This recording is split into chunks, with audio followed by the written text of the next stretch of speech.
로마서 1장.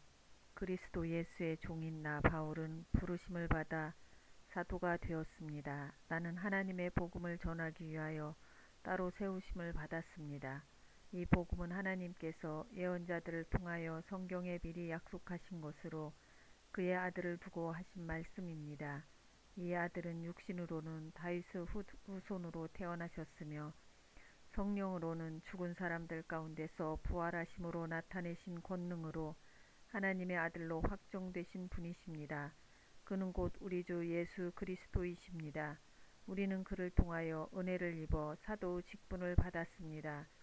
그것은 우리가 그 이름을 전하여 모든 민족이 믿고 순종하게 하려는 것입니다. 여러분도 그들 가운데 들어있어서 예수 그리스도의 부르심을 받은 사람이 되었습니다. 나는 로마에 있는 모든 신도에게 이 편지를 씁니다. 하나님께서 여러분을 사랑하셔서 그의 거룩한 백성으로 부르셨습니다. 하나님 우리 아버지와 주 예수 그리스도께서 내려주시는 은혜와 평화가 여러분에게 있기를 빕니다. 나는 먼저 여러분 모두의 일로 예수 그리스도를 통하여 나의 하나님께 감사를 드립니다. 그것은 여러분의 믿음에 대한 소문이 온 세상에 퍼지고 있기 때문입니다. 하나님은 내가 그 아들의 복음을 전하는 일로 충심으로 섬기는 분이시기에 내 마음속을 알고 계십니다. 나는 기도할 때마다 언제나 여러분을 생각하며 어떻게 해서든지 하나님의 뜻으로 여러분에게로 갈 수 있는 좋은 길이 열리기를 간구하고 있습니다. 내가 여러분을 간절히 보고 싶어 하는 것은 여러분에게 신령한 은사를 좀 나누어 주어 여러분을 굳세게 하려고 하는 것입니다.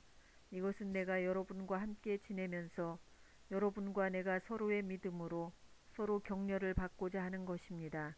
형제 자매 여러분은 이것을 아시기 바랍니다. 나는 여러분에게 가려고 여러 번 마음을 먹었으나 지금까지 길이 막혀서 뜻을 이루지 못하였습니다.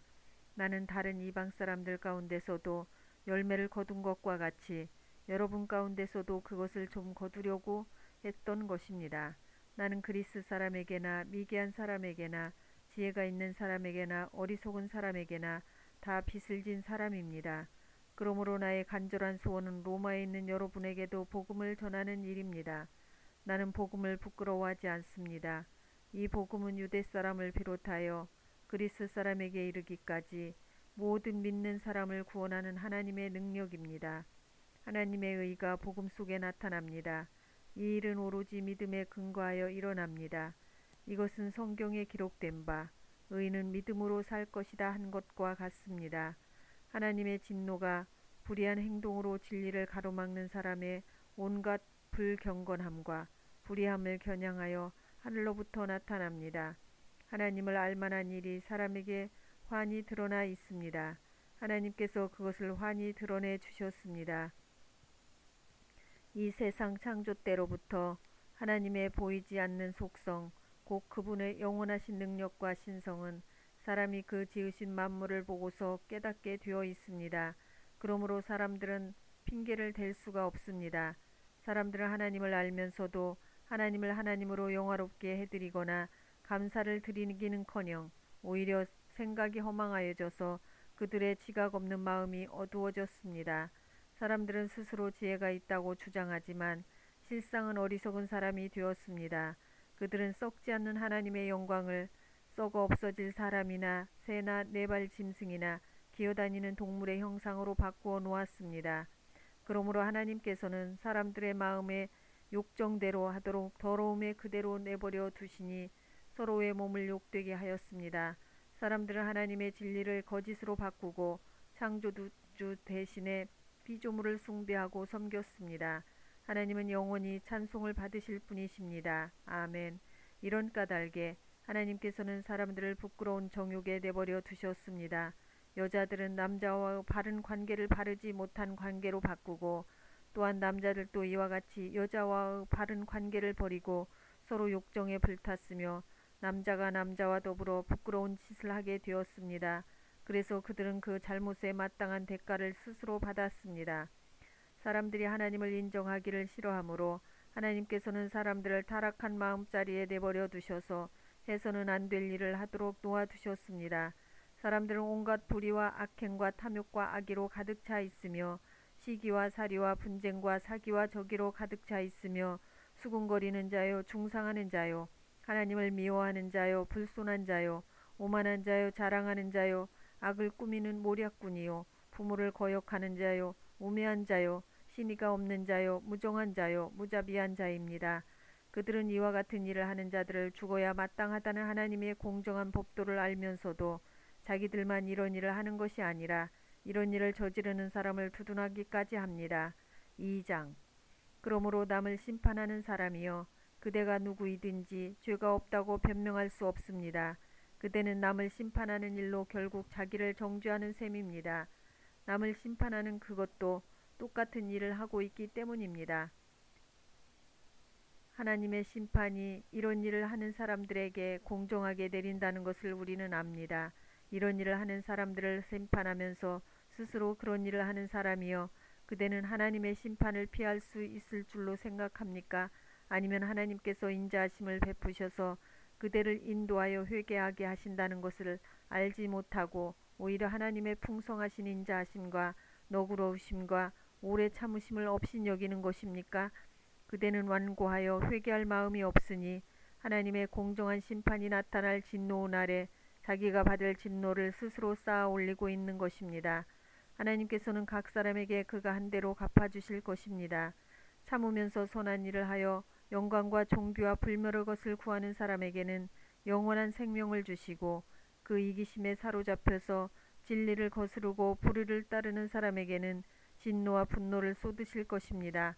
악한 일을 하는 모든 사람에게는 먼저 유대 사람을 비롯하여 그리스 사람에게 이르기까지 환난과 고통을 주실 것이요 선한 일을 하는 모든 사람에게는 먼저 유대 사람을 비롯하여 그리스 사람에게 이르기까지 영광과 존귀와 평강을 내리실 것입니다.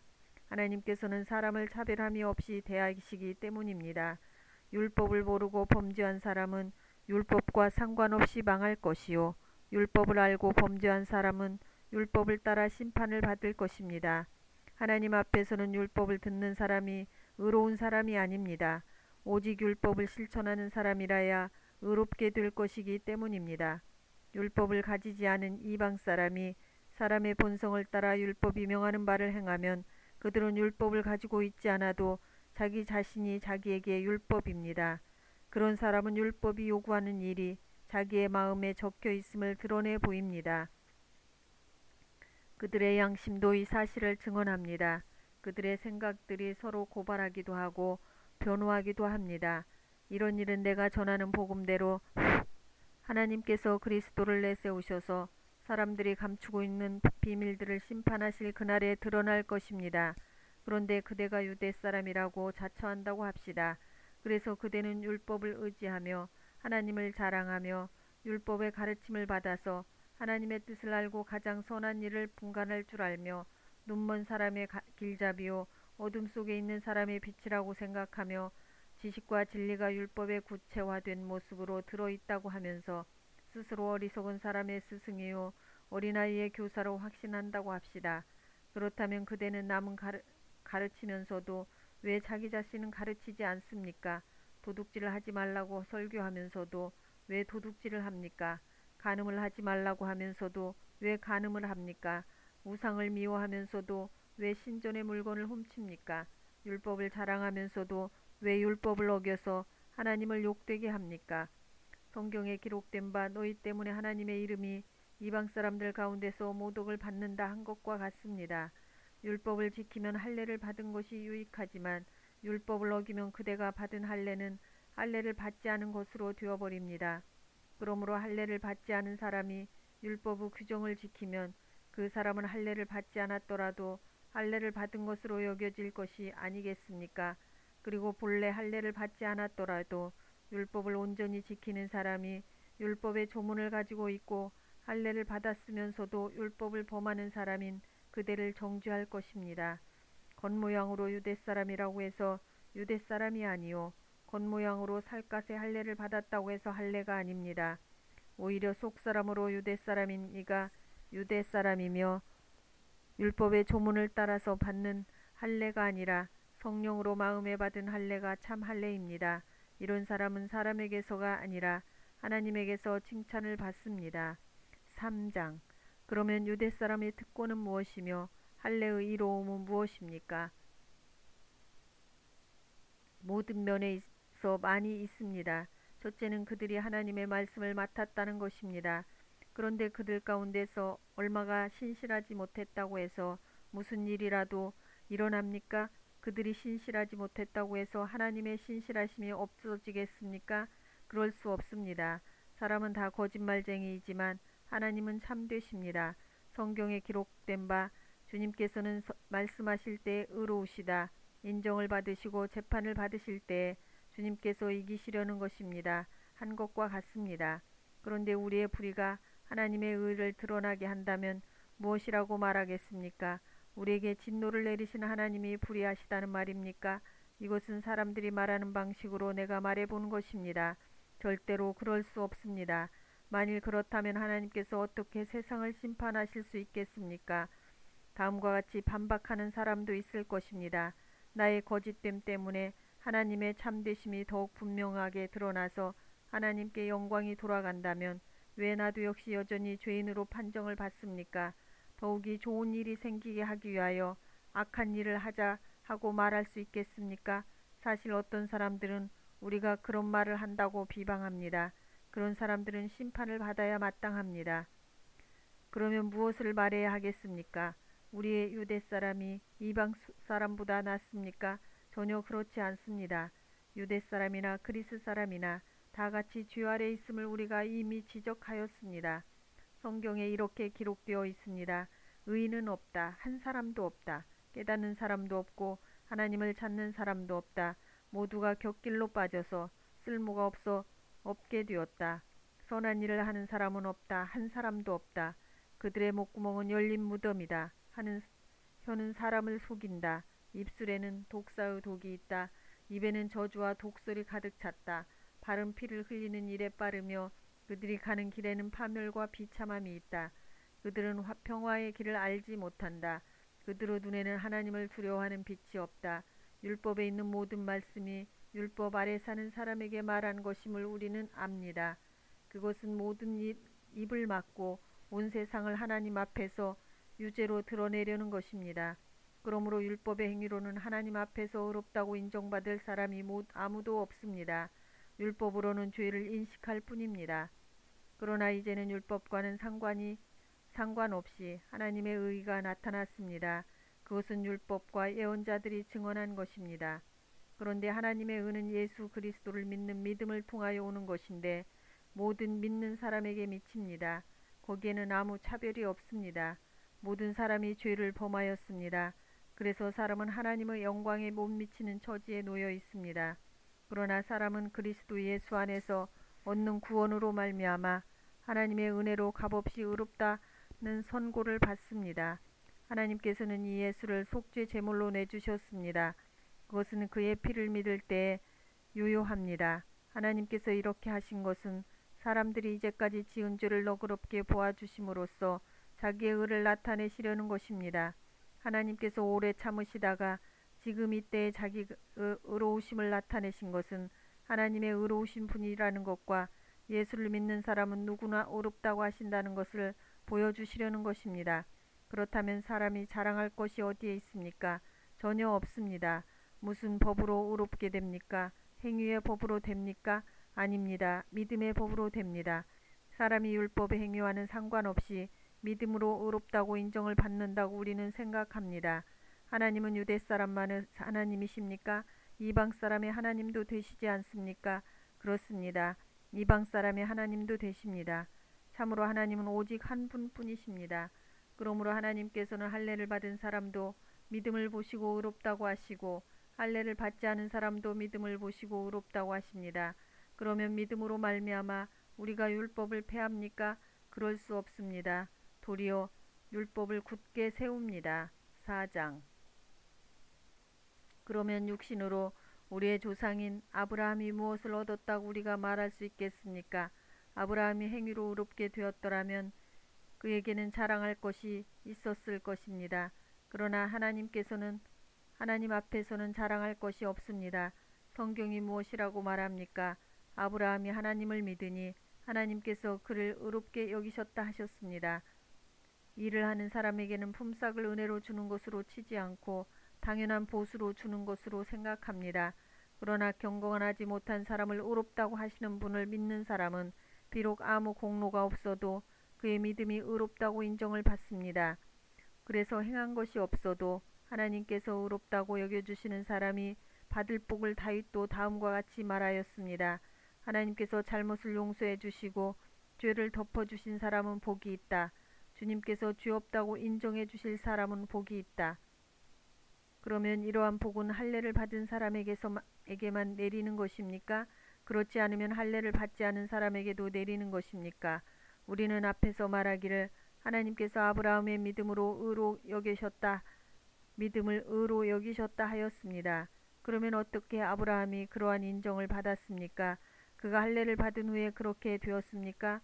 그렇지 않으면 할례를 받기 전에 그렇게 되었습니까? 그것은 할례를 받은 후에 된 일이 아니라 할례를 받기 전에 된 일입니다. 아브라함이 할례라는 표를 받았는데 그것은 그가 할례를 받지 않은 상태에서 이미 얻은 믿음의 의의를 확증하는 것이었습니다. 그래서 그는 할례를 받지 않고도 믿는 모든 사람의 조상이 되었으니 이것은 할례를 받지 않은 사람들도 의롭다는 인정을 받게 하려는 것이었습니다. 또 그는 할례를 받은 사람의 조상이 되기도 하였습니다. 다시 말하면 할례만을 받은 것이 아니라 또한 우리 조상 아브라함이 할례를 받지 않은 상태에서 걸어간 믿음의 발자취를 따라가는 사람들의 조상이 되었습니다. 아브라함이나 그 자손에게 주신 하나님의 약속, 곧 그들의 세상을 물려받을 상속자가 되리라는 것은 율법으로 말미암은 것이 아니라 믿음의 의로 말미암은 것입니다. 율법을 의지하는 사람들이 상속자가 된다면 믿음은 무의미한 것이 되고 약속은 헛된 것이 됩니다. 율법은 진노를 불러옵니다. 율법이 없는 곳에는 범법도 없습니다. 이런 까닭에 이 약속은 믿음에 근거한 것입니다. 그거는 하나님께서 아브라함에게 이 약속을 은혜로 주셔서 이것을 그의 모든 후손에게도 곧 율법으로 사는 사람들에게만이 아니라 아브라함이 지닌 믿음으로 사는 사람들에게도 보장하시려는 것입니다. 아브라함은 우리 모두의 조상입니다. 이것은 성경에 기록된 대로 내가 너를 많은 민족의 조상으로 세웠다 함과 같습니다. 이 약속은 그가 믿은 하나님, 다시 말하면 죽은 사람들을 살리시며 없는 것들을 불러내어 있는 것이 되게 하시는 하나님께서 보장하신 것입니다. 아브라함은 희망이 사라진 때에도 바라면서 믿었으므로 너의 자손이 이와 같이 많아질 것이다 하신 말씀대로 많은 민족의 조상이 되었습니다. 그는 나이가 100세가 되어서 자기 몸이 이미 죽은 것이나 다름없고 또한 사라의 태도 죽은 것이나 다름없는 줄 알면서도 그는 믿음이 약해지지 않았습니다. 그는 하나님의 약속을 믿고 의심하지 않았습니다. 오히려 그는 믿음이 굳세어져서 하나님께 영광을 돌렸습니다. 그는 하나님께서 스스로 약속하신 바를 능히 이루실 것이라고 확신하였습니다. 그래서 하나님께서는 이것을 보시고 그를 의롭다고 여겨 주셨습니다. 그가 의롭다는 인정을 받았습니다. 하는 말은 아브라함을 위하여 기록된 것이 아니라 하나님께서 의롭다고 여겨주실 곧 우리 주 예수를 죽은 사람들 가운데서 살리신 분을 믿는 우리까지도 위한 것입니다. 예수는 우리의 범죄 때문에 죽임을 당하셨고 우리를 의롭게 하시려고 살아나셨습니다. 5장. 그러므로 우리는 믿음으로 의롭다 하심을 받았으므로 우리 주 예수 그리스도로 말미암아 하나님과 더불어 평화를 누리고 있습니다. 우리는 또한 그리스도로 말미암아 지금 서 있는 이 은혜의 자리에 믿음으로 나아오게 되었으며 하나님의 영광에 이르게 될 소망을 품고 자랑을 합니다. 그뿐만 아니라 우리는 환난을 자랑합니다. 우리가 알기로 환난은 인내력을 낳고 인내력은 단련된 인격을 낳고 단련된 인격은 희망을 낳는 줄을 알고 있기 때문입니다.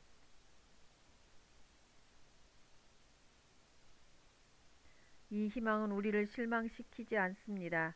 하나님께서 우리에게 주신 성령을 통하여 그의 사랑을 우리 마음속에 부어주셨기 때문입니다. 우리가 아직 연약할 때 그리스도께서는 제때 경건하지 않은 사람을 위하여 죽으셨습니다. 의인을 위해서라도 죽을 사람은 거의 없습니다. 더욱이 선한 사람을 위해서라도 감히 죽을 사람은 드뭅니다. 그러나 우리가 아직 죄인이었을 때에 그리스도께서 우리를 위하여 죽으셨습니다. 이리하여 하나님께서는 우리들에 대한 자기의 사랑을 실증하셨습니다. 그러므로 지금 우리가 그리스도의 피로 의롭게 되었으니 그리스도로 말미암아 하나님의 진노에서 구원을 얻으리라는 것은 더욱 확실합니다. 우리가 하나님의 원수일 때에도 하나님의 아들의 죽으심으로 말미암아 하나님과 화해하게 되었다면 화해한 우리가 하나님의 생명으로 구원을 얻으리라는 것은 더욱더 확실한 일입니다. 그뿐만 아니라 우리는 또한 우리 주 예수 그리스도로 말미암아 하나님을 자랑합니다. 우리는 지금 그로 말미암아 하나님과 화해를 하게 된 것입니다. 그러므로 한 사람으로 말미암아 죄가 세상에 들어왔고 또 그 죄로 말미암아 죽음이 들어온 것과 같이 모든 사람이 죄를 지었기 때문에 죽음이 모든 사람에게 이르게 되었습니다. 율법이 있기 전에도 죄가 세상에 있었으나 율법이 없을 때에는 죄가 죄로 여겨지지 않았습니다. 그러나 아담 시대로부터 모세 시대에 이르기까지는 아담의 범죄와 같은 죄를 짓지 않은 사람들까지도 죽음의 지배를 받았습니다. 아담은 장차 오실 분의 모형이었습니다. 그러나 하나님께서 은혜를 베푸실 때에 생긴 일은 아담 한 사람이 범죄했을 때에 생긴 일과 같지 않습니다. 한 사람의 범죄로 많은 사람이 죽었으나 하나님의 은혜와 예수 그리스도 한 사람의 은혜로 말미암은 선물은 많은 사람에게 더욱더 넘쳐나게 되었습니다. 또한 하나님께서 주시는 선물은 한 사람의 범죄와 범죄의 결과와 같지 않습니다. 한 범죄에서는 심판이 뒤따라와서 유죄 판결이 내려졌습니다마는 많은 범죄에서는 은혜가 뒤따라와서 무죄 선언이 내려졌습니다. 아담 한 사람의 범죄 때문에 그 한 사람으로 말미암아 죽음이 왕노릇하게 되었다면 넘치는 은혜와 의의 선물을 받는 사람들은 예수 그리스도 한 분으로 말미암아 생명 안에서 왕노릇하게 되리라는 것은 더욱더 확실합니다. 그러니 한 사람의 범죄 행위 때문에 모든 사람이 유죄 판결을 받았는데 이제는 한 사람의 의로운 행위 때문에 모든 사람이 의롭다는 인정을 받아서 생명을 얻게 되었습니다. 한 사람이 순종하지 않음으로 말미암아 많은 사람이 죄인으로 판정을 받았는데 이제는 한 사람이 순종함으로 말미암아 많은 사람이 의인으로 판정을 받을 것입니다. 율법은 범죄를 증가시키려고 끼어들여온 것입니다. 그러나 죄가 많은 곳에 은혜가 더욱 넘치게 되었습니다. 그것은 죄가 죽음으로 사람을 지배한 것과 같이 은혜가 의를 통하여 사람을 지배하여 우리 주 예수 그리스도로 말미암아 얻는 영원한 생명에 이르게 하려는 것입니다. 6장.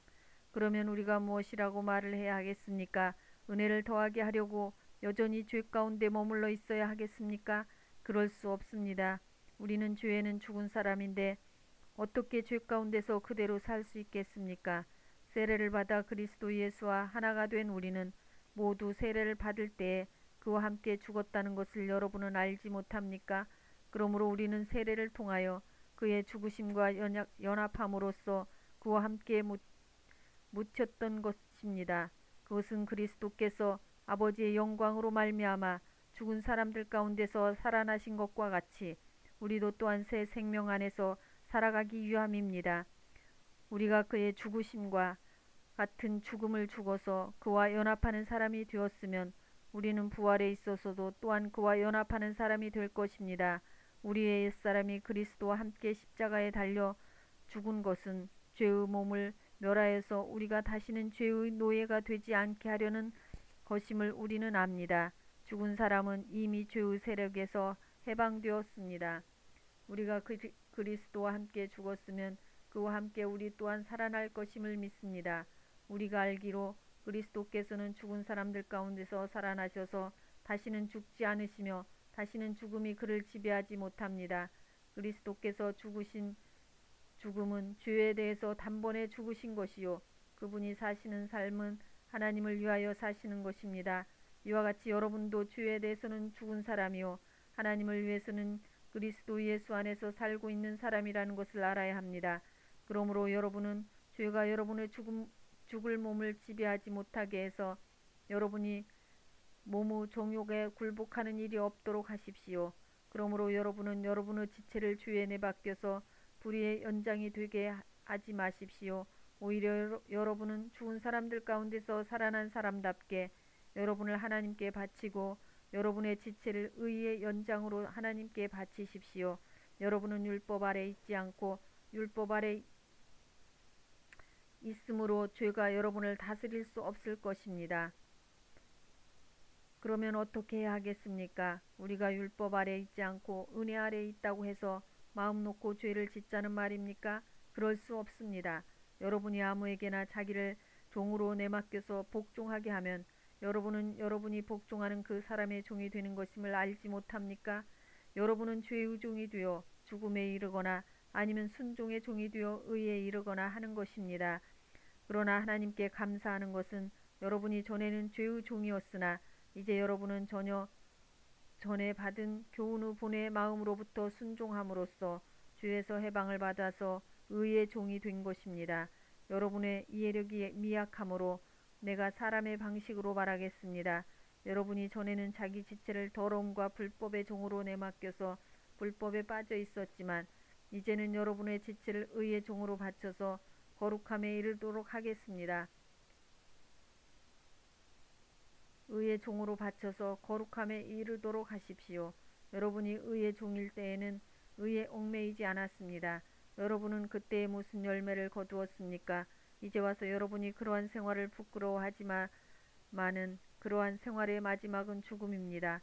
이제 여러분은 주에서 해방을 받고 하나님의 종이 되어서 거룩함에 이르는 삶의 열매를 맺고 있습니다.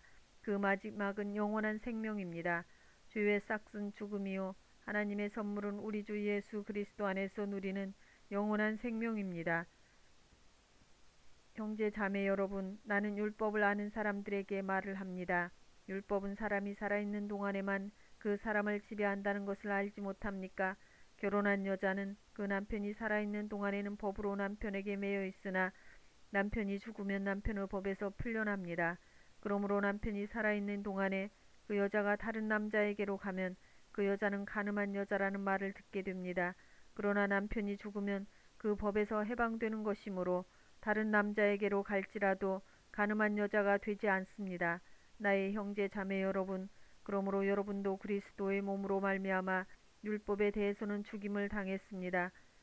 그래서 여러분은 다른 분, 곧 죽은 사람들 가운데서 살아나신 그분에게 속하게 되었습니다. 그것은 우리가 하나님을 위하여 열매를 맺게 하기 위함입니다. 이전에 우리가 육신을 따라 살 때에는 율법으로 말미암아 일어나는 죄의 욕정이 우리의 몸 지체 안에서 작용해서 죽음에 이르는 열매를 맺었습니다. 그러나 지금은 우리를 올감했던 것에 대하여 죽어서 율법에서 풀려났습니다. 그래서 우리는 문자에 얽매인 낡은 정신으로 하나님을 섬기지 않고 성령이 주시는 새 정신으로 하나님을 섬깁니다. 그러면 우리가 무엇이라고 말을 하겠습니까? 율법이 죄입니까? 그럴 수 없습니다. 그러나 율법에 비추어 보지 않았다면 나는 죄가 무엇인지 알지 못하였을 것입니다. 율법에 탐내지 말아라 하지 않았다면 나는 탐심이 무엇인지를 알지 못하였을 것입니다. 그러나 죄는 이 계명을 통하여 틈을 타서 내 속에서 온갖 탐욕을 일으켰습니다. 율법이 없으면 죄는 죽은 것입니다.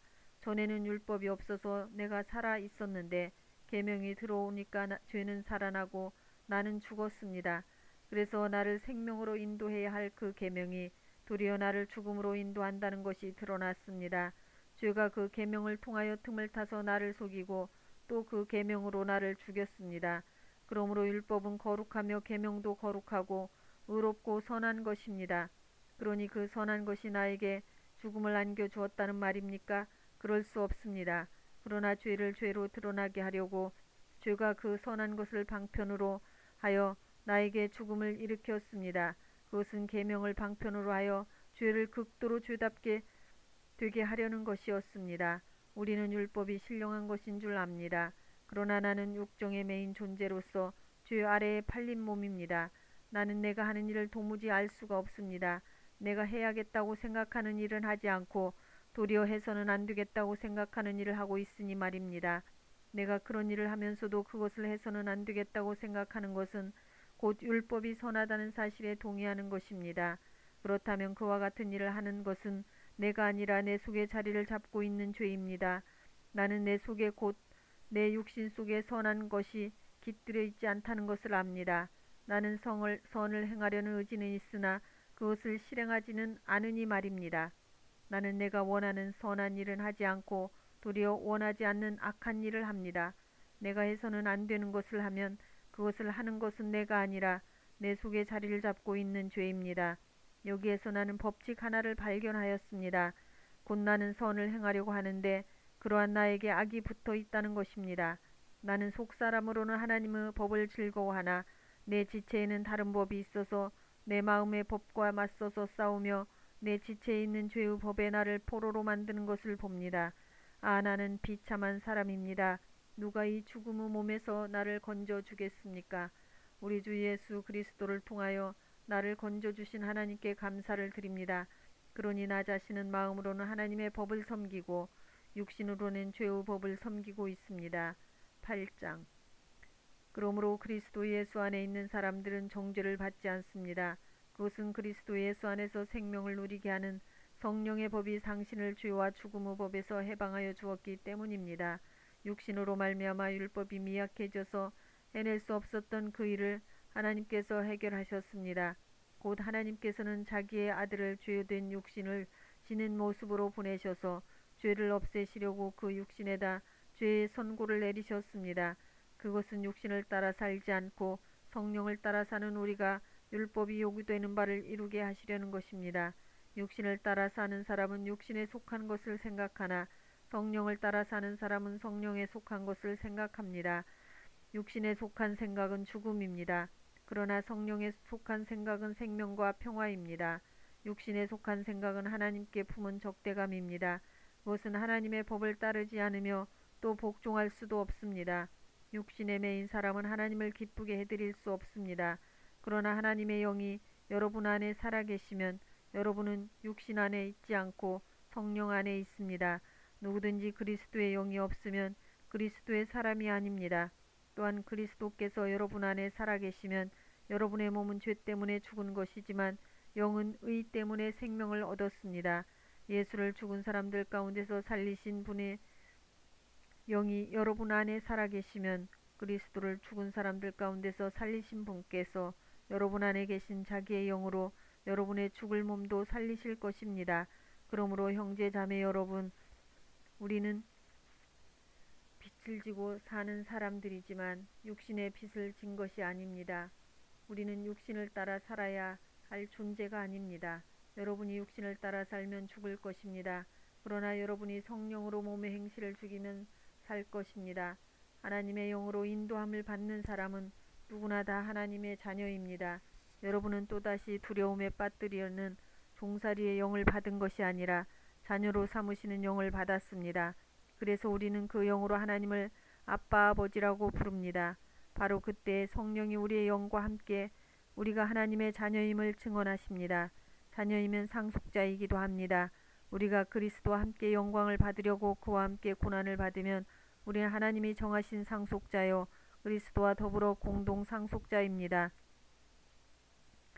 현재 우리가 겪는 고난은 장차 우리에게 나타날 영광에 견주면 아무것도 아니라고 나는 생각합니다. 피조물은 하나님의 자녀들이 나타나기를 간절히 기다리고 있습니다. 피조물이 허무에 굴복했지만 그것은 자의로 그렇게 한 것이 아니라 굴복하게 하신 그분이 그렇게 하신 것입니다. 그러나 소망은 남아 있습니다. 그것은 곧 피조물도 썩어짐의 종살이에서 해방되어서 하나님의 자녀가 누릴 영광된 자유를 얻으리라는 것입니다.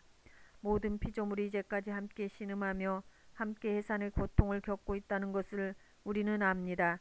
그뿐만 아니라 첫 열매로서 성령을 받은 우리도 자녀로 삼아 주실 것을 곧 우리 몸을 속량하여 주실 것을 고대하면서 속으로 신음하고 있습니다. 우리는 이 소망으로 구원을 얻었습니다. 눈에 보이는 소망은 소망이 아닙니다. 보이는 것을 누가 바라겠습니까? 그러나 우리가 보이지 않는 것을 바라면 참으면서 기다려야 합니다. 이와 같이 성령께서도 우리의 연약함을 도와주십니다. 우리는 어떻게 기도해야 할지를 알지 못하지만 성령께서 친히 이루 다 말할 수 없는 탄식으로 우리를 대신하여 간구하여 주십니다. 사람의 마음을 꿰뚫어 보시는 하나님께서는 성령의 생각이 어떠한지를 아십니다. 성령께서 하나님의 뜻을 따라 성도를 대신하여 간구하시기 때문입니다. 하나님을 사랑하는 사람들, 곧 하나님의 뜻대로 부르심을 받은 사람들에게는 모든 일이 서로 합력해서 선을 이룬다는 것을 우리는 압니다. 하나님께서는 미리 하신 사람들을 택하셔서 자기 아들의 형상과 같은 모습이 되도록 미리 정하셨으니 이것은 이 아들이 많은 형제 가운데서 맏아들이 되게 하시려는 것입니다. 그리하여 하나님께서는 이미 정하신 사람들을 부르시고 또 부르신 사람들을 의롭게 하시고 의롭게 하신 사람들 또한 영화롭게 하셨습니다. 그렇다면 이런 일을 두고 우리가 무엇이라고 말할 수 있겠습니까? 하나님이 우리 편이시면 누가 우리를 대적하겠습니까? 자기 아들을 아끼지 않으시고 우리 모두를 위하여 내주신 분이 어찌 그 아들과 함께 모든 것을 우리에게 선물로 거저주지 않으시겠습니까? 하나님께서 택하신 사람들을 누가 감히 고발하겠습니까? 의롭다 하시는 분이 하나님이신데 누가 감히 그들을 정죄하겠습니까? 그리스도 예수는 죽으셨지만 오히려 살아나셔서 하나님의 오른쪽에 계시며 우리를 위하여 대신 간구하여 주십니다. 누가 우리를 그리스도의 사랑에서 끊을 수 있겠습니까? 환난입니까? 곤고입니까? 박해입니까? 굶주림입니까? 헐벗음입니까? 위협입니까? 또는 칼입니까? 성경에 기록된 바 우리는 종일 주님을 위하여 죽임을 당합니다. 우리는 도살당할 양과 같이 여김을 받았습니다. 한 것과 같습니다. 그러나 우리는 이 모든 일에서 우리를 사랑하여 주신 그분을 힘입어서 이기고도 남습니다. 나는 확신합니다. 죽음도 삶도 천사들도 권세자들도 현재일도 장래일도 능력도 높음도 깊음도 그 밖에 어떤 피조물도 우리를 우리 주 예수 그리스도 안에 있는 하나님의 사랑에서 끊을 수 없습니다. 나는 그리스도 안에서 참말을 하고 거짓말을 하지 않습니다. 내 양심이 성령을 힘입어서 이것을 증언하여 줍니다. 나에게는 큰 슬픔이 있고 내 마음에는 끊임없는 고통이 있습니다. 나는 육신으로 내 동족인 내 결례를 위하는 일이면 내가 저주를 받아서 그리스도에게 끊어질지라도 달게 받겠습니다. 내 동족은 이스라엘 백성입니다. 그들에게는 하나님의 자녀로서 신분이 있고 하나님을 모시는 영광이 있고 하나님과 맺은 언약들이 있고 율법이 있고 예배가 있고 하나님의 약속들이 있습니다. 족장들은 그들의 조상이요 그리스도도 육신으로는 그들에게서 태어나셨습니다. 그는 만물 위에 계시며 영원토록 찬송을 받으실 하나님이십니다. 아멘. 그러나 하나님의 약속의 말씀이 패했다고는 할 수 없습니다. 이스라엘에게서 태어난 사람이라고 해서 다 이스라엘 사람이 아니고 아브라함의 자손이라고 해서 다 그의 자녀가 아닙니다. 다만 이삭에게서 태어난 사람만을 너의 자손이라고 부르겠다 하셨습니다. 이것은 곧 육신의 자녀가 하나님의 자녀가 되는 것이 아니라 약속의 자녀가 참 자손으로 여겨지리라는 것을 뜻합니다. 그 약속의 말씀은 내년에 내가 다시 올 때쯤에는 사라에게 아들이 있을 것이다 한 것입니다. 그뿐 아니라 리브가도 우리 조상 이삭 한 사람에게서 쌍둥이 아들을 수태하였는데 그들이 태어나기도 전에 무슨 선이나 악을 행하기도 전에 택하심이라는 원리를 따라 세우신 하나님의 계획이 살아있게 하시려고 또 이러한 일이 사람의 행위에 근거하는 것이 아니라 부르시는 분께 달려있음을 나타내시려고 하나님께서 리브가에게 말씀하시기를 형이 동생을 섬길 것이다 하셨습니다. 이것은 성경에 기록된 바 내가 야곱을 사랑하고 에서를 미워하였다 한 것과 같습니다. 그러면 우리가 무엇이라고 말을 해야 하겠습니까? 하나님이 불공평하신 분이란 말입니까? 그럴 수 없습니다. 하나님께서 모세에게 말씀하시기를 내가 긍휼히 여길 사람을 긍휼히 여기고 불쌍히 여길 사람을 불쌍히 여기겠다 하셨습니다. 그러므로 그것은 사람의 의지나 노력에 달려있는 것이 아니라 하나님의 자비에 달려 있습니다. 그래서 성경에 바로를 두고 말씀하시기를 내가 이 일을 하려고 너를 세웠다. 곧 너로 말미암아 내 능력을 나타내고 내 이름을 온 땅에 전파하게 하려는 것이다 하셨습니다. 그러므로 하나님께서는 긍휼히 여기시고자 하는 사람을 긍휼히 여기시고 완악하게 하시고자 하는 사람을 완악하게 하십니다. 그러면 그대는 내게 이렇게 말할 것입니다. 그렇다면 어찌하여 하나님께서는 사람을 책망하시는가? 누가 하나님의 뜻을 거역할 수 있다는 말인가? 오 사람아, 그대가 무엇이기에 하나님께 감히 말대답을 합니까? 만들어진 것이 만드신 분에게 어찌하여 나를 이렇게 만들었습니까? 하고 말할 수 있습니까? 토기장이에게 왜 흙 한 덩이를 둘로 나누어서 하나는 귀한 데 쓸 그릇을 만들고 하나는 천한 데 쓸 그릇을 만들 권리가 없겠습니까? 하나님께서 하신 일도 마찬가지입니다. 하나님께서 진노하심을 보이시고 권능을 알리시기를 원하시면서도 멸망받게 되어 있는 진노의 대상들에 대하여 꾸준히 참으시면서 너그럽게 대해주시고 영광을 받도록 예비하신 자비의 대상들에게 대하여 자기의 풍성하신 영광을 알리시고자 하셨더라도 어떻다는 말입니까? 하나님께서는 우리를 부르시되 유대 사람들 가운데서만이 아니라 이방 사람 가운데서도 부르셨습니다. 이것은 하나님이 호세아의 글 속에서 하신 말씀과 같습니다. 나는 내 백성이 아닌 사람을 내 백성이라고 하겠다. 내가 사랑하지 않던 백성을 사랑하는 백성이라고 하겠다. 너희는 내 백성이 아니다 하고 말씀하신 그곳에서 그들은 살아계신 하나님의 자녀라고 일컬음을 받을 것이다. 그리고 또 이사야는 이스라엘을 두고 이렇게 외쳤습니다. 이스라엘 자손의 수가 바다의 모래와 같이 많을지라도 남은 사람만이 구원을 얻을 것이다. 주님께서는 그 말씀하신 것을 온전히 그리고 조속히 온 땅에 이루실 것이다. 그것은 또한 이사야가 미리 말한 바 만군의 주님께서 우리에게 씨를 남겨주지 않으셨더라면 우리는 소돔과 같이 되고 고모라와 같이 되었을 것이다 한 것과 같습니다. 그러면 우리가 무엇이라고 말해야 하겠습니까? 의를 추구하지 않은 이방 사람들이 의를 얻었습니다. 그것은 믿음에서 난 의입니다. 그런데 이스라엘은 의의 율법을 추구하였지만 그 율법에 이르지 못하였습니다. 어찌하여 그렇게 되었습니까? 그들은 믿음에 근거하여 의에 이르려고 한 것이 아니라 행위에 근거하여 의에 이르려고 했기 때문입니다. 그들은 걸림돌에 걸려 넘어진 것입니다. 그것은 성경에 기록된 바와 같습니다. 보아라, 내가 시온에 부딪히는 돌과 걸려 넘어지게 하는 바위를 둔다. 그러나 그를 믿는 사람은 부끄러움을 당하지 않을 것이다. 10장.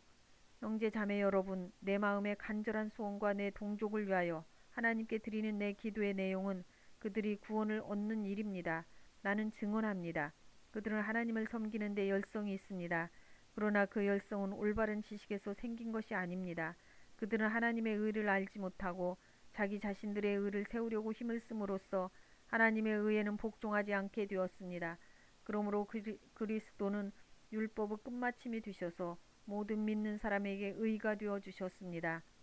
모세는 율법에 근거한 의를 두고 기록하기를 율법에 행한 사람은 그것으로 살 것이다 하였습니다. 그러나 믿음에 근거한 의를 두고는 이렇게 말합니다. 너는 마음속으로 누가 하늘에 올라갈 것이냐 하고 말하지 말아라. 그것은 그리스도를 끌어내리는 것입니다. 또 누가 지옥에 내려갈 것이냐 하고 말하지도 말아라. 그것은 그리스도를 죽은 사람들 가운데서 끌어올리는 것입니다.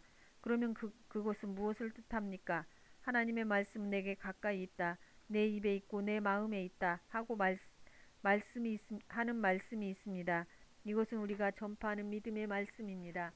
당신이 만일 예수는 주님이라고 입으로 고백하고 하나님께서는 그를 죽은 사람들 가운데서 살리신 것을 마음으로 믿으면 구원을 얻을 것입니다. 사람은 마음으로 믿어서 의에 이르고 입으로 고백해서 구원에 이르게 됩니다. 성경은 그를 믿는 사람은 누구나 부끄러움을 당하지 않을 것이다 하고 말합니다. 유대 사람이나 그리스 사람이나 차별이 없습니다. 그는 모든 사람에게 똑같이 주님이 되어주시고 그를 부르는 모든 사람에게 풍성한 은혜를 내려주십니다. 주님의 이름을 부르는 사람은 누구든지 구원을 얻을 것입니다. 그런데 사람들은 자기들이 믿은 적이 없는 분을 어떻게 부를 수 있겠습니까? 또 들은 적이 없는 분을 어떻게 믿을 수 있겠습니까? 선포하는 사람이 없으면 어떻게 들을 수 있겠습니까? 보내심을 받지 않았는데 어떻게 선포할 수 있겠습니까? 성경에 기록한 바 기쁜 소식을 전하는 이들의 발걸음이 얼마나 아름다우냐 한 것과 같습니다. 그러나 모든 사람이 다 복음에 순종한 것은 아닙니다. 이사야는 주님, 우리가 전하는 소식을 누가 믿었습니까? 하고 말하였습니다.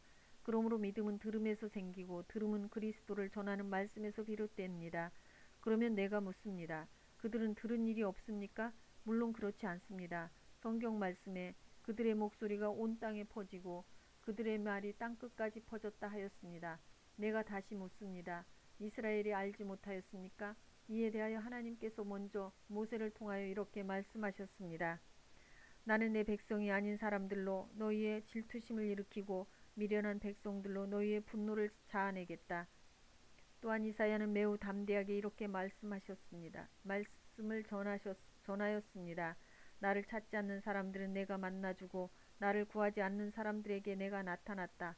또한 이사야는 하나님께서 이스라엘을 보고 복종하지 않고 거역하는 백성에게 나는 온종일 내 손을 내밀었다 하신 말씀을 선포하였습니다. 11장. 그러면 내가 묻습니다. 하나님께서 자기 백성을 버리신 것은 아닙니까? 그럴 수 없습니다. 나도 이스라엘 사람이요 아브라함의 후손이요 베냐민 지파에 속한 사람입니다. 하나님께서는 미리 아신 자기 백성을 버리지 않으셨습니다. 여러분은 성경에 엘리야를 두고 하신 말씀을 알지 못합니까? 그가 이스라엘을 고발하여 하나님께 이렇게 호소하였습니다. 주님, 그들은 주님의 예언자들을 죽이고 주님의 제단들을 헐어버렸습니다. 남은 것은 나 혼자밖에 없는데 그들은 내 목숨마저 찾고 있습니다. 그런데 하나님께서는 그에게 어떻게 대답하셨습니까? 내가 바알에게 무릎을 꿇지 않은 사람 7,000명을 내 앞에 남겨두었다 하셨습니다. 이와 같이 지금 이 시기에도 은혜로 택하심을 입은 사람들이 남아 있습니다. 은혜로 된 것이면 행위에 근거한 것이 아닙니다. 그렇지 않으면 그 은혜는 이미 은혜가 아닙니다. 그러면 무슨 결과가 생겼습니까? 이스라엘 백성은 찾던 것을 얻지 못하였지만 택하심을 받은 사람들은 그것을 얻었습니다. 그리고 그 나머지 사람들은 완고해졌습니다. 성경에 이렇게 기록한 바와 같습니다. 하나님께서 그들에게는 혼미한 영을 주셨으니 오늘까지 그들은 눈이 있어도 보지 못하고 귀가 있어도 듣지 못한다. 다윗도 다음과 같이 말하였습니다. 그들의 밥성이 그들에게 올무가 되고 덫이 되게 하여 주십시오. 그들이 걸려 넘어지고 보복을 받게 하여 주십시오. 그들의 눈이 어두워져서 보지 못하게 되도록 하여 주십시오. 그들의 등이 언제나 굽어있게 하여 주십시오. 그러면 내가 묻습니다. 이스라엘이 걸려 넘어져서 완전히 쓰러져 망하게끔 되었습니까? 그럴 수 없습니다. 그들의 허물 때문에 구원이 이방 사람에게 이르렀는데 이것은 이스라엘에게 질투하는 마음이 일어나게 하려는 것입니다. 이스라엘의 허물이 세상의 부요함이 되고 이스라엘의 실패가 이방 사람의 부요함이 되었다면 이스라엘 전체가 바로 설 때에는 그 복이 얼마나 더 엄청나겠습니까? 이제 나는 이방 사람인 여러분에게 말합니다. 내가 이방 사람에게 보내심을 받은 사도이니만큼 나는 내 직분을 영광스럽게 생각합니다. 나는 아무쪼록 내 동족에게 질투심을 일으켜서 그 가운데서 몇 사람만이라도 구원하고 싶습니다. 하나님께서 그들을 버리심이 세상과 화해를 이루는 것이라면 그들을 받아들이심은 죽은 사람들 가운데서 살아나는 삶을 주심이 아니고 무엇이겠습니까? 만물로 바치는 빵 반죽덩이가 거룩하면 남은 온 덩이도 그러하고 뿌리가 거룩하면 가지도 그러합니다. 그런데 참 올리브나무 가지들 가운데서 얼마를 잘라내시고서 그 자리에다가 돌 올리브나무인 그대를 접붙여 주셨기 때문에 그대가 참 올리브나무의 뿌리에서 올라오는 양분을 함께 받게 된 것이면 그대는 본래의 가지들을 향하여 우쭐대지 말아야 합니다. 비록 그대가 우쭐댈지라도 그대가 뿌리를 지탱하는 것이 아니라 뿌리가 그대를 지탱한다는 것을 명심해야 합니다. 그러므로 본래의 가지가 잘려나간 것은 그 자리에 내가 접붙임을 받게 하려는 것입니다. 그 자리에 내가 접붙임을 받게 하시려는 것이었다 하고 그대는 말해야 할 것입니다. 옳습니다. 그 가지들이 잘린 것은 믿지 않은 탓이고 그대가 그 자리에 붙어 있는 것은 믿었기 때문입니다. 그러니 교만한 마음을 품지 말고 도리어 두려워하십시오. 하나님께서 본래의 가지를 아끼지 않으셨으니 접붙은 가지도 아끼지 않으실 것입니다. 그러므로 하나님의 인자하심과 준엄하심을 생각해 보십시오. 하나님은 넘어진 사람들에게는 준엄하십니다. 그러나 그대가 하나님의 인자하심에 머물러 있으면 하나님은 그대에게 인자하게 대하실 것입니다. 그렇지 않으면 그대도 잘릴 것입니다. 그러나 믿지 않았던 탓으로 잘려나갔던 가지들이 믿게 되면 그 가지들도 접붙임을 받게 될 것입니다. 하나님께서는 그들을 다시 접붙이실 수 있습니다. 그대가 본래의 돌 올리브 나무에서 잘려져 그 본성을 거슬러 참 올리브 나무에 접붙임을 받았다면 본래 붙어있던 이 가지들이 제 나무에 다시 접붙임을 받는 것이야 얼마나 더 쉬운 일이겠습니까? 형제 자매 여러분, 나는 여러분이 이 신비한 비밀을 알기를 바랍니다. 그것은 여러분이 스스로 현명하다고 생각하는 일이 없게 하려는 것입니다. 그 비밀은 이러합니다. 이방 사람의 수가 다 찰 때까지 이스라엘 사람들 가운데서 일부가 완고해진 대로 있으리라는 것과 온 이스라엘이 구원을 받게 되리라는 것입니다. 그것은 성경에 이렇게 기록되어 있는 바와 같습니다. 구원하시는 분이 시온에서 오실 것이니 야곱에게서 경건하지 못함을 제거하실 것이다. 이것은 그들과 나 사이의 언약이다. 언약이니 내가 그들의 죄를 없앨 때 이루어질 것이다. 복음의 관점에서 판단하면 이스라엘 사람들은 여러분이 잘 되라고 하나님의 원수가 되었지만 택하심을 받았다는 관점에서 판단하면 그들은 조상 덕분에 하나님의 사랑을 받는 사람들입니다. 하나님께서 주시는 고마운 선물과 부르심을 철회되지 않습니다. 전에 하나님께서 순종하지 않던 여러분이 이제 이스라엘 사람의 불순종 때문에 하나님의 자비를 입게 되었습니다. 이와 같이 지금은 순종하지 않고 있는 이스라엘 사람들도 여러분이 받은 그 자비를 보고 회개하여 마침내는 자비하심을 입게 될 것입니다. 하나님께서 모든 사람을 순종하지 않는 상태에 가두신 것은 그들에게 자비를 베푸시려는 것입니다.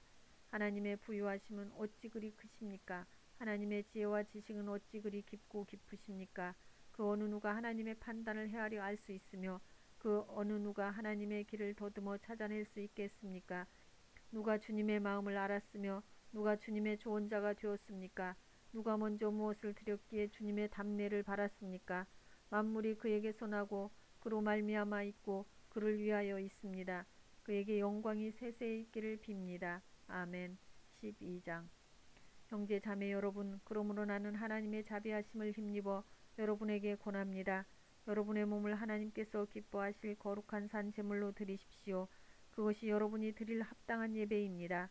여러분은 이 시대의 풍조를 본받지 말고 마음을 새롭게 함으로 변화를 받아서 하나님의 선하시고 기뻐하시고 완전하신 뜻이 무엇인지를 분별하도록 하십시오. 나는 내가 받은 은혜를 힘입어서 여러분 각 사람에게 말합니다.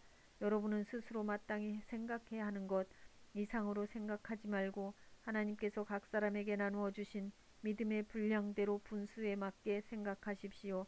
한 몸에 많은 지체가 있으나 그 지체들이 다 같은 일을 하는 것이 아닙니다. 이와 같이 우리도 여럿이지만 그리스도 안에서 한 몸을 이루고 있으며 각 사람은 서로 지체입니다. 하나님께서 우리에게 주신 은혜를 따라 우리는 저마다 다른 신령한 선물을 가지고 있습니다. 가령 그것이 예언이면 믿음의 정도에 맞게 예언할 것이요 섬기는 일이면 섬기는 일에 힘써야 합니다.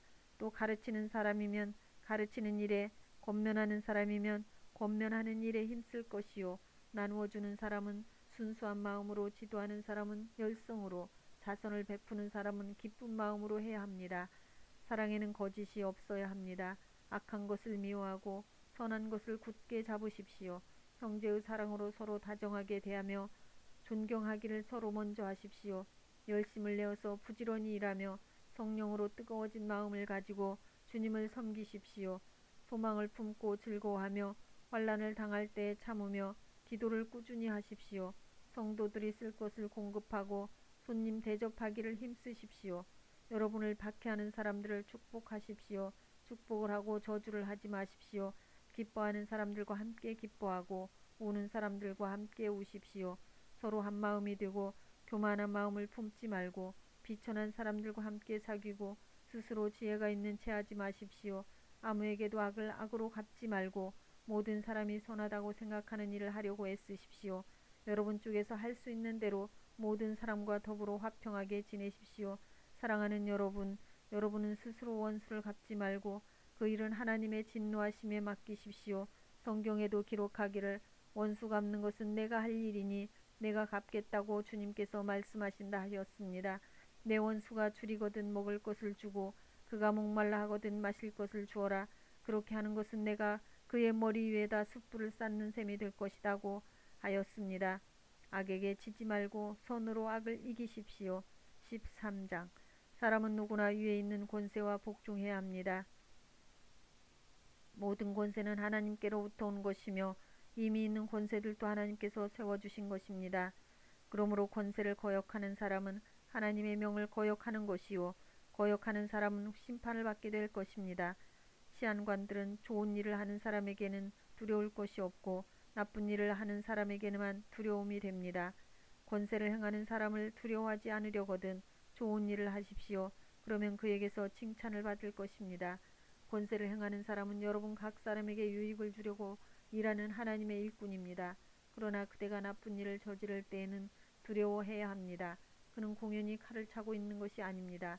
그는 하나님의 일꾼으로서 나쁜 일을 하는 자에게 하나님의 진노를 집행하는 사람입니다. 그러므로 진노를 두려워해서만이 아니라 양심을 생각해서도 복종해야 합니다. 같은 이유로 여러분은 또한 조세를 바칩니다.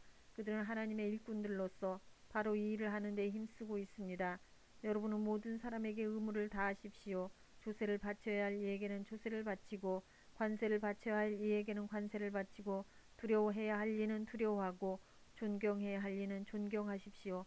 서로 사랑하는 것 외에는 아무에게도 빚을 지지 마십시오. 남을 사랑하는 사람은 율법을 다 이룬 것입니다.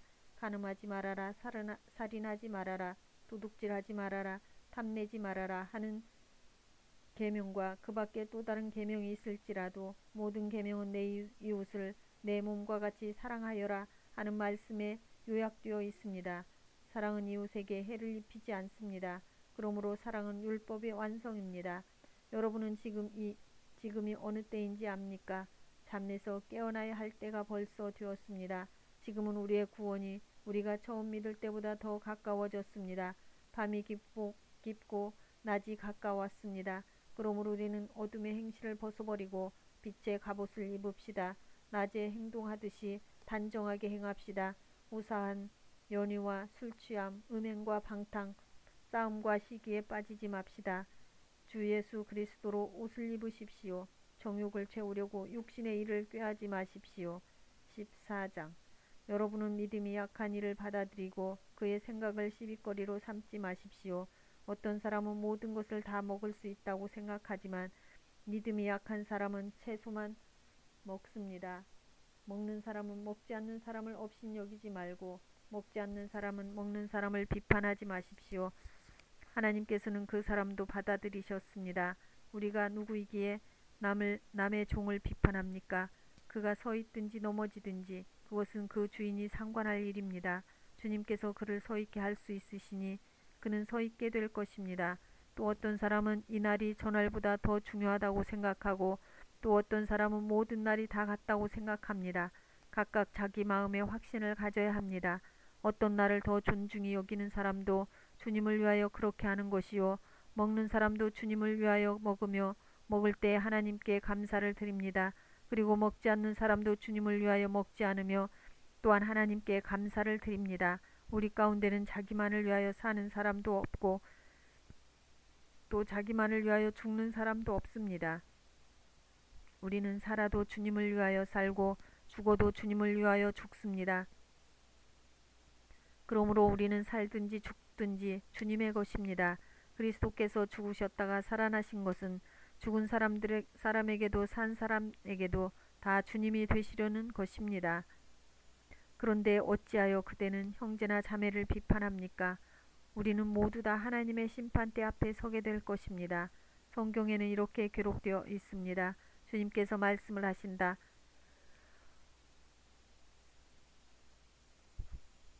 내가 살아있으니 모든 무릎이 내 앞에 꿇을 것이요 모든 입이 나 하나님을 찬양할 것이다. 그러므로 우리는 각각 자기 일을 하나님께 사실대로 아뢰어야 할 것입니다. 그러므로 이제부터는 서로 남을 심판하지 마십시다. 형제 자매 앞에 장애물이나 걸림돌을 놓지 않겠다고 결심하십시오. 내가 주 예수 안에서 알고 또 확신하는 것은 이것입니다. 무엇이든지 그 자체로 부정한 것은 없고 다만 부정하다고 여기는 그 사람에게는 부정한 것이다. 그대가 음식 문제로 형제 자매의 마음을 상하게 하면 그것은 이미 사랑을 따라 살지 않은 것입니다. 음식 문제로 그 사람을 망하게 하지 마십시오. 그리스도께서 그 사람을 위하여 죽으셨습니다. 그러므로 여러분이 좋다고 여기는 일이 도리어 비방거리가 되지 않도록 하십시오. 하나님 나라에는 먹는 일과 마시는 일이 아니라 성령 안에서 누리는 이와 누리는 의와 평화와 기쁨입니다. 그리스도를 이렇게 섬기는 사람은 하나님을 기쁘게 해드리고 사람에게도 인정을 받습니다. 그러므로 우리는 서로 화평을 도모하는 일과 서로 덕을 세우는 일에 힘을 씁시다. 하나님이 이렇게 놓으신 것을 음식 때문에 망치는 일이 없도록 하십시오. 모든 것이 다 깨끗합니다. 그러나 어떤 것을 먹음으로써 남을 넘어지게 하면 그러한 사람에게는 그것이 해롭습니다. 고기를 먹는다든가 술을 마신다든가 그 밖에 무엇이든지 형제나 자매를 걸려 넘어지게 하는 일은 하지 않는 것이 좋습니다. 그대가 지니고 있는 신념을 하나님 앞에서 스스로 간직하십시오. 자기가 옳다고 생각하는 일을 하면서 자기를 정죄하지 않는 사람은 복이 있습니다. 의심을 하면서 먹는 사람은 이미 단죄를 받은 것입니다. 그것은 마음의 근거에서 한 것이기 때문입니다. 믿음에 근거하지 않은 것은 다 죄입니다. 믿음이 강한 우리는 믿음이 약한 사람들의 약점을 돌보아 주어야 합니다. 우리는 자기에게 좋을 대로만 해서는 안 됩니다. 우리는 저마다 자기 이웃의 마음에 들게 행동하면서 유익을 주고 덕을 세워야 합니다. 그리스도께서도 자기에게 좋을 대로만 하지 않으셨습니다. 성경에 기록하기를 주님을 비방하는 자들의 비방이 내게 떨어졌다 한 것과 같습니다. 무엇이든지 전에 기록한 것은 우리에게 교훈을 주려고 한 것이며 성경이 주는 인내와 위로로서 우리로 하여금 소망을 가지게 하려고 한 것입니다. 인내심과 위로를 주시는 하나님께서 여러분이 그리스도 예수를 본받아 같은 생각을 품게 하시고 한 마음과 한 입으로 하나님 곧 우리 주 예수 그리스도의 아버지께 영광을 돌리게 해주시기를 빕니다. 그러므로 그리스도께서 하나님의 영광을 드러내시려고 여러분을 받아들이신 것과 같이 여러분도 서로 받아들이십시오. 내가 말하는 것은 이러합니다. 그리스도께서는 하나님의 진실하심을 드러내시려고 할례를 받은 사람의 종이 되셨으니 그것은 하나님께서 조상에게 주신 약속들을 확증하시고 이방 사람들도 긍휼히 여기심을 받아서 하나님께 영광을 돌리게 하시려고 한 것입니다. 기록된 바 그러므로 내가 이방 사람들 가운데서 주님께 찬양을 드리며 주님의 이름을 찬미합니다 한 것과 같습니다. 또 이방 사람들아 주님의 백성과 함께 즐거워하여라 하였으며 또 모든 이방 사람들은 주님을 찬양하여라 모든 백성들아 주님을 찬양하여라 하였습니다. 그리고 이사야가 말하기를 이새의 뿌리에서 싹이 나서 이방 사람을 다스릴 이가 일어날 것이니 이방 사람은 그에게 소망을 둘 것이다 하였습니다. 소망을 주시는 하나님께서 믿음에서 오는 모든 기쁨과 평화를 여러분에게 충만하게 주셔서 성령의 능력으로 소망이 여러분에게 차고 넘치기를 바랍니다.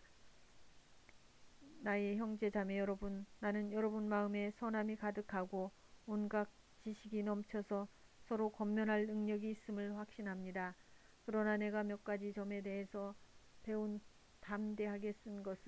매우 담대하게 쓴 것은 하나님께서 내게 주신 은혜를 힘입어서 여러분의 기억을 새롭게 하려고 한 것입니다. 하나님께서 이 은혜를 내게 주신 것은 나로 하여금 이방 사람에게 보내심을 받은 그리스도 예수의 일꾼이 되게 하여 하나님의 복음을 전하는 제사장의 직무를 수행하게 하시려는 것입니다. 그리하여 이방 사람들로 하여금 성령으로 거룩하게 되게 하여 하나님께서 기쁨으로 받으실 제물이 되게 하시려는 것입니다. 그러므로 나는 하나님을 섬기는 일을 그리스도 예수 안에서 자랑스럽게 생각합니다. 그리스도께서 이방 사람들을 복종하게 하시려고 나를 시켜서 이루어 놓으신 것밖에는 아무것도 감히 말하지 않겠습니다. 그 이름 말과 행동으로 표징과 이적의 능력으로 성령의 능력으로 이루어졌습니다. 그래서 나는 예루살렘에서 일루리군에 이르기까지 두루 다니면서 그리스도의 복음을 남김없이 전파하였습니다. 나는 이와 같이 그리스도의 이름이 알려진 곳 말고 알려지지 않은 곳에서 복음을 전하는 것을 명예로 삼았습니다. 나는 남이 닦아놓은 터 위에다가 집을 짓지 않으려 하였습니다. 성경에 이렇게 기록된 바 그의 일을 알지 못하던 사람들이 보게 될 것이요 듣지 못하던 사람들이 깨닫게 될 것이다 한 것과 같습니다. 그래서 내가 여러분에게로 가려고 하였으나 여러 번 길이 막혔습니다.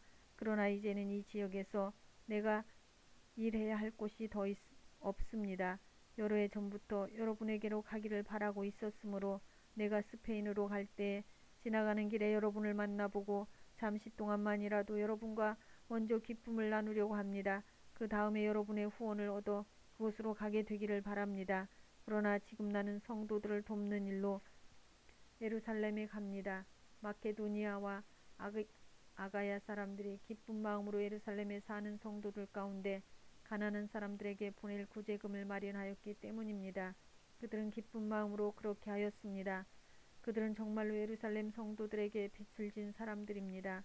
이방 사람들은 그들에게서 신령한 복을 나누어 받았으니 육신의 생활에 필요한 것으로 그들에게 봉사할 의무가 있습니다. 그러므로 나는 이 일을 마치고 그들에게 이 열매를 확실하게 전해준 뒤에 여러분에게 들렀다가 스페인으로 가겠습니다. 내가 여러분에게 갈 때에 그리스도의 충만한 복을 가지고 갈 것으로 압니다. 형제 자매 여러분, 내가 우리 주 그리스도를 힘입어서 그리고 성령의 사랑을 힘입어서 여러분에게 부탁합니다. 나도 기도합니다만 여러분도 나를 위하여 하나님께 열심으로 기도해 주십시오.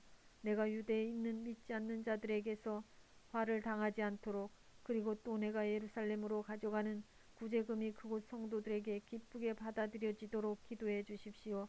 그래서 내가 하나님의 뜻을 따라 기쁨을 안고 여러분에게로 가서 여러분과 함께 즐겁게 쉴 수 있게 되도록 기도해 주십시오. 평화를 주시는 하나님께서 여러분 모두와 함께 하시기를 빕니다. 아멘. 16장 겐그레아 교회 일꾼이요 우리의 자매인 베베를 여러분에게 추천합니다. 여러분은 성도에 합당한 예절로 주님 안에서 그를 영접하고 그가 여러분에게 어떤 도움을 원하든지 도와주시기 바랍니다. 그는 많은 사람을 도와주었고 나도 그에게 신세를 많이 졌습니다. 그리스도 예수 안에서 나의 동역자인 브리스가와 아굴라에게 문안하여 주십시오. 그들은 생명의 위협을 무릅쓰고 내 목숨을 구해준 사람들입니다. 나뿐만 아니라 이방 사람들의 모든 교회도 그들에게 감사하고 있습니다. 그리고 그들의 집에서 모이는 교회에도 문안하여 주십시오. 나의 사랑하는 에베네도에게 문안하여 주십시오. 그는 아시아에서 그리스도를 믿은 첫 열매입니다. 여러분을 위하여 수고를 많이 한 마리아에게 문안하여 주십시오. 나의 친척이며 한때 나와 함께 갇혔던 안드로니고와 유니아에게 문안하여 주십시오. 그들은 사도들에게 좋은 평을 받고 있고 나보다 먼저 그리스도를 믿은 사람들입니다. 주님 안에 있는 나의 사랑하는 암블리아에게 문안하여 주십시오. 그리스도 안에서 우리의 동역자인 우르바노와 나의 사랑하는 스다구에게 문안하여 주십시오. 그리스도 안에서 인정을 받은 아벨레에게 문안하여 주십시오. 아리스토블로 가족에게 문안하여 주십시오. 나의 친척인 헤로디온에게 문안하여 주십시오. 주님 안에 있는 나기스 가족에게 문안하여 주십시오. 주님 안에서 수고한 두루베냐와 두루보사에게 문안하여 주십시오. 주님 안에서 수고를 많이 한 사랑하는 버시에게 문안하여 주십시오. 주님 안에서 택하심을 받은 루포와 그의 어머니에게 문안하여 주십시오. 그의 어머니는 곧 내 어머니이기도 합니다. 아순그리도와 블레곤과 허메와 바드로바와 허마와 그들과 함께 있는 형제 자매들에게 문안하여 주십시오. 빌롤로고와 율리아와 네레오와 그의 자매와 울름바와 그들과 함께 있는 모든 성도에게 문안하여 주십시오. 거룩한 입맞춤으로 서로 문안하여 주십시오. 그리스도의 모든 교회가 여러분에게 문안합니다. 형제 자매 여러분, 내가 여러분에게 권합니다. 여러분이 배운 교훈을 거슬러서 분열을 일으키며 올무를 놓는 사람들을 경계하고 멀리하십시오. 이런 사람들은 우리 주 그리스도를 섬기는 것이 아니라 자기네 배를 섬기는 것이며 그럴듯한 말과 아첨하는 말로 순진한 사람들의 마음을 속이는 것입니다. 여러분의 순종은 모든 사람에게 소문이 났습니다. 나는 여러분의 일로 기뻐합니다. 나는 여러분이 선한 일에는 슬기롭고 악한 일에는 순진하기를 바랍니다. 평화의 하나님께서 곧 사탄을 쳐부수셔서 여러분의 발밑에 짓밟히게 하실 것입니다. 우리 주 예수의 은혜가 여러분과 함께 있기를 빕니다.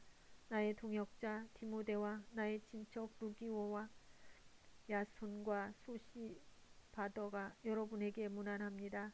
이 편지를 받아 쓰는 나 더디오도 주님 안에서 여러분에게 문안합니다. 나와 온 교회를 잘 돌보아주는 가이오도 여러분에게 문안합니다. 이 도시의 재무관인 에라스도와 함께 구하도도 여러분에게 무난합니다. 하나님께서는 내가 전하는 복음 곧 예수 그리스도에 관한 선포로 여러분을 능히 튼튼히 세워주십니다. 그는 오랜 세월 동안에 감추어 두셨던 비밀을 계시해 주셨습니다. 그 비밀이 지금은 예언자들에게 글로 환히 공개되고 영원하신 하나님의 명을 따라 모든 이방 사람들에게 알려져서 그들이 믿고 순종하게 되었습니다. 오직 한 분이신 지혜로우신 하나님께 예수 그리스도로 말미암아 영광이 영원 무궁하도록 있기를 빕니다. 아멘.